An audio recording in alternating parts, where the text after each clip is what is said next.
Обичани в Господа, брати и сестри, скъпи мои събратя в Господа, благодаря, че се отзовахте на тази покана да направим едно взаимно всеопрощение в църквата, да покажем, че нашата любов в Бога е голяма и да засвидетелстваме и нашето единство. Прошката е най-голямото оръдие срещу злото и прошката отваря вратите към Бога, към Царството Небесно.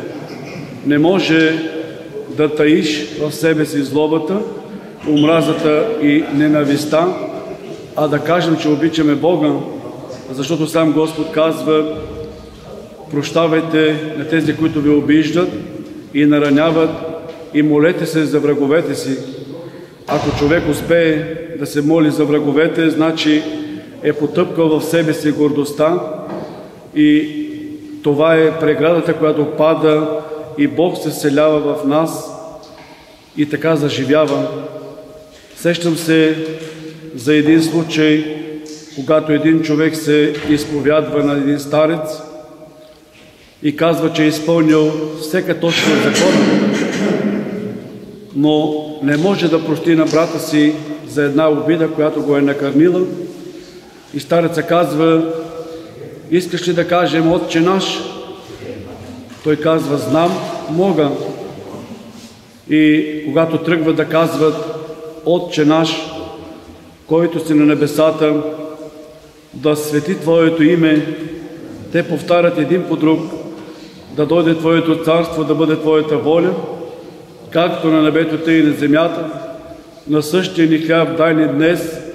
Стареца замлъква и човекът продължава да казва: и прости нам дълговете ни, както и ние прощаваме на длъжниците си. Стареца му казва: чакай, спри, нещо казва, обърка. Ти чу ли какво каза? Да, казва: прости нам дълговете ни, както ние прощаваме на длъжниците си. Казва: видя ли как Бог да прости твоите грехове, когато ти не прощават на събрата си? Той осъзнава това, за което го обвинява стареца, спира до там с Господната молитва, отива, прави си всеопрощение с брата си, връща се и довършва. Пък и сам Господ ни заръчва и заповядва, че ако някой принася даровете си пред Бога и има някакви тежби с близки роднини или с събрата си, нека оставя даровете пред входа на църквата, да се опрощава с близките и тези, които са се наранили, и да дойде да принесе дара си. Много пъти ни говори Светия апостол Павел, че нашите молитви не са чути някогаш от Бога, защото ние сме се отдалечили от Него. Не знаеме какво е това да простиш. В повечето случаи казват: абе, прощавам ти, ама ти си виновен. Значи няма от сърце, няма от душа. И човек не бива да прощава и да търси прошка само в деня на всеопрощението, в този ден на сирни заговезни. Трябва да умееш да прощаваш в момента, когато те нараняват или когато нараняваш. Защото не може да нараняваме или да обиждаме цяла година и да чакаме този ден за взаимната прошка и да цяла година да таиме в нас злобата и омразата и ненавистта си. Затова, брати и сестри, и дяволът, и сатаната се плашат от тези, които прощават. Защото този, който прощава, иска да живее с Бога, а Бог, когато се всели в него и се съедини, значи той става все по-силен и сатаната не може да го победи. Сатаната се радва на тези хора, които се гневат.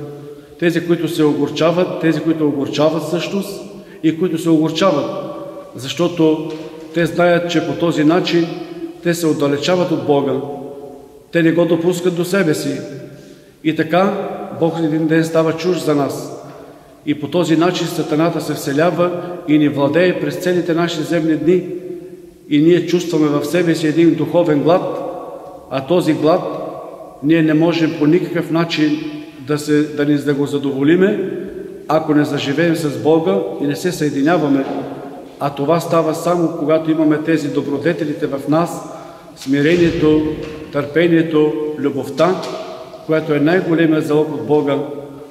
И казвайки някой, че постът изпълняват закона и буквата на закона, че постът изпазват всички храни, които се дават. Но, братя, постът не е диета, а той е за спасение на човека. И това спасение ние трябва да го търсим всеки ден и час. И постът е за душата, така че трябва, изпълнявайки храната, спазвайки, да спазваме и спасението на душата си, а тя е единствено и само, когато живеем с добродетелите в този свят, защото не може да имаш в себе си да таиш мъка, злобата и омразата, в същото време да се съединява с Бога и да търсиш онова, което го няма, а всъщност любовта. Защото сам Господ казва на един великопостник, казва: постих, нищо не ям, спазих буквата на закона, но имам омраза към брат си. Казва: колкото и да постиш, колкото и силен молитвик да предадеш и тялото си на изгаране, ако любов нямате помежду си, нищо не сте и нищо не ви ползува. Така че нека да имаме любовта в Бога, в събрата си, в нашите близки, и които ни обкръжават, с нашите хора, които общуваме, да умеем да прощаваме и да простим, защото, пак казвам, това е оръжието срещу сатаната, който се отдалечава от нас и по този начин не допуска да се съединяваме с Бога. Нека тази голяма любов, която в този днешен ден я засвидетелстваме с нашите събратия, аз лично търся прошка от всеки го, който съм наранил през тази година, за да може да се облегчи моето сърце, душата ми да заживее по-свято и по-спокойно, без никакви тежби. Да каже: простено, простете всички от мен. Честит и хубав празник, спасителни пости пожелавам на тези, които ще имат сили да изпостят, и достойно пречистяване в определения ден. Честит празник!